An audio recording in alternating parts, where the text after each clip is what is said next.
The XFL has unveiled the new 8 teams and their logos. The first iteration of the XFL that had Opie and Anthony as their pregame show failed spectacularly, and this is going to most probably fail again. But Vince McMahon, I think, is just being ousted from the wrestling business from his kids. So they're like, just go do your XFL thing again. So the teams are going to be the Dallas Renegades, the Houston Roughnecks, LA Wildcats, New York Guardians, St. Louis Battlehawks, Seattle Dragons, Tampa Bay Vipers, and the DC Defenders.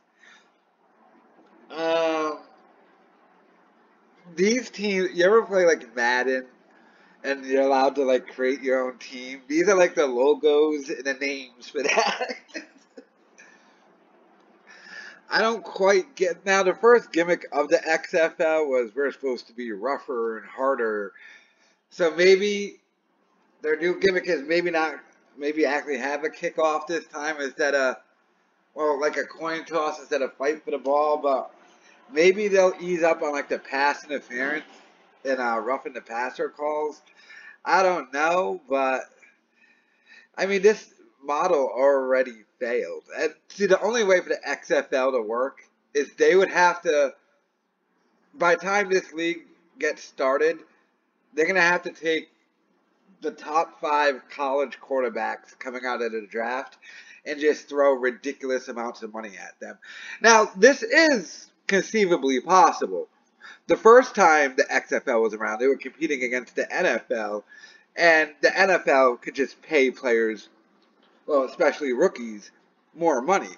That's different now that the NFL has the rookie wage scale, which the players fought for, which is still the stupidest thing I've ever heard of in my life. As an NFL player, why would you want rookies to get paid less? That's that we made it and we're going to want to make it harder for people behind us. But that would up the money all the way around. So your first 3 years in the NFL, you make like what? Like $300,000 a year, and then you get your contract. Whereas if the NFL wants to make it, they'll be like, "Yo, we'll throw you 20 million right out of college right now to come play with us." But I don't know if the XFL is going to have money like that, and I don't know anything like, are these real? I would assume these are real owners. Like I would assume Vince McMahon like doesn't just own all the teams. I don't know. It didn't work before, probably not going to work again. But if they were able to do that, throw out big money to these rookies, especially the quarterbacks and the wide receivers, you might get a little something, something.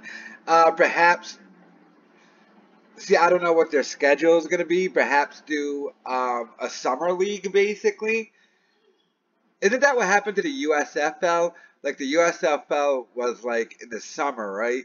And then they tried moving to winter to fully compete, and they just got destroyed. Like if they just do this during the summertime, like start your thing off in April and end it in like June or August, maybe because you'll be providing football when there is no football. I don't know. Let me know your thoughts in the comments. Do you like the logos? Do you not like the logos? Do you think it's a good idea? Do you think it's a bad idea? Personally, I think it's a bad idea, but I don't know. And if they did it in the summertime, I'd be more inclined to watch it because I'd be like, why not? But don't try and compete with the NFL. And could you imagine they get Jim and Sam as the pre-show? Oh my God, things would be full circle.